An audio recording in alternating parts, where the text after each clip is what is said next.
EVRİVA X9 seramik. 2 yıllık ön kaput uygulaması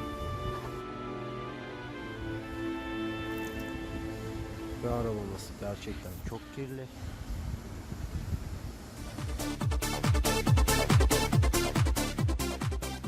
Artı böcek, sinek, kesinlikle ön kaputumuza böcek, sinek yapışmamakta. Cama uygulanmış hali.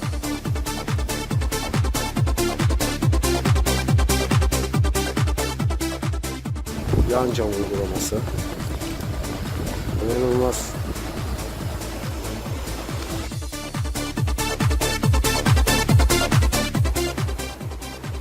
Arka cam olduk üstü 5 yıllık seramiğimiz.